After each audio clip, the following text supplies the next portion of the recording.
සිහිය පිහිටවන්න හොඳ භාවනාවක්. ඉස්සල්ලාම සිහිය පිහිටන්නේ කයට. කයට සිහිය පිහිටවන එක තමයි ඇත්තටම ලේසි. තමන්ගේ ශරීරයේ ඉරියව් වලට ශරීරයේ තියෙන දැනීම් වලට හිත පිහිටවා ගත්තාම ඉක්මනට හිත එකඟ වෙන්න බලනවා. දැන් ඒකට පුළුවන් අපිට ඔය අට්ටික සංඥාව වගේ එකක් වඩන්න. අපි හිතමු අපි දැන් වාඩි වෙලා ඉන්න විදිහට අපි මෙහෙම සීකන යටිපතුලෙන් ඉහළටත් හිසකෙස් වලින් පහළටත් සමගින් සීමා වෙලා තියෙන මේ ශරීරයේ හැදිලා තියෙන ඇට සැකිල්ලකින් කියලා හිතනවා. ඊළඟට මේ ශරීරයේ තියෙනවා හිස් කබල. අන්න හිස් කබල කියද්දි දැන් මතක් කරගන්න ඕන කොහෙද? හිස් කබල මේ ඔළුව. දැන් අවන්න සිහිය පිහිටවන්නේ. දැන් සිහිය පිහිටන්නේ කොහාටද සිහිය පිහිටන්නේ? කයට. හිස් කබල. හිස් කබල මෙහෙම හකු ඇට තියෙනවා. ඇස් ළඟ මේ ඇට කටු තියෙනවා.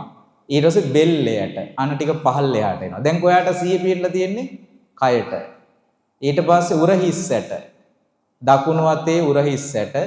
දකුණු අතේ උරහිසෙන් වැලමිට දක්වා ඇටකටු, වැලමිටේ ඉඳලා මැණික් කටුව දක්වා ඇටකටු, දකුණු අතේ අල්ලේ ඇට, ඇඟිලි ඇට.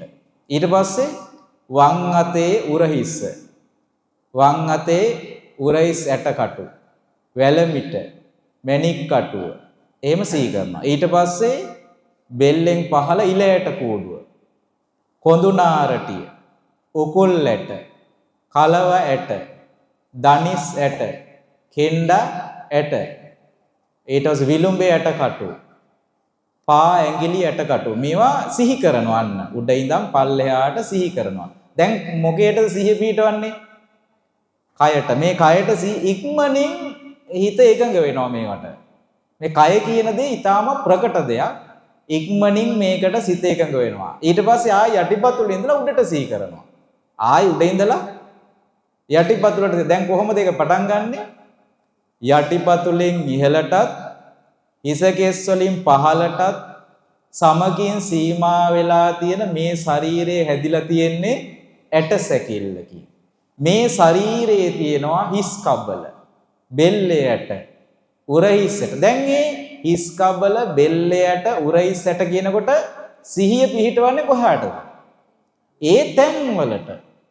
හිස් කබල කියද්දි ඔළුවට, බෙල්ලේ ඇටකටු කියද්දි බෙල්ලට, උරහිස් ඇට කියද්දි උරහිස් වලට, අත් කියද්දි අත්වලට, ඉල ඇට කූඩුව කියද්දි පපුවට. අන්නේ තියෙන තැන් වලට සිත පිහිටවනවා. දැන් ඒ භාවනා අරමුණේ සිත ඉක්මනින් පිහිටන්නේ ඒකයි. ඒක අපිට ප්‍රකට දෙයක්. මේ ඉක්මනින් සිත විරාගයටපත් වෙන්නත් මේ සිහිය කියන දේ හොඳින් අල්ල ගන්න. මේ සිහිය පවත්වනවා කියන දේ තමන් සිතන අරමුණක් ඇද්ද? ඒ අරමුණ තුල තමන්ගේ මනස පවත්ව ගන්න හරිම ලේසි මේ කායානුපස්සනාවට අදාළ භාවනාව. ඒකම තමයි දැන් අපේ ඔය සම්පජන්‍ය කියලා කරන්නේ. ඒ කරන දේ සිහියෙන් කරනවා. ඉරියාපත භාවනාවෙත් කරනවා. දැන් මේ නවසීවතක භාවනාව වලට තමයි අට්ටික සංඥා තියෙන්නේ. ඒක මේ භාවනා නවසීවතකේ 9ක් තියෙනවා. උද්දුමාතක සංඥා, විනීලක සංඥා, විපුබ්බක සංඥා ඔහොම තියෙනවා. එතකොට මේ සංඥා වලින් එකක් තමයි අට්ටික සංඥාව කියලා. කියන්නේ මේ අට්ටික සංඥාව එහෙම පුරුදු කරගත්තාම අනිත් භාවනා පුරුදු කරන්න ලේසියි.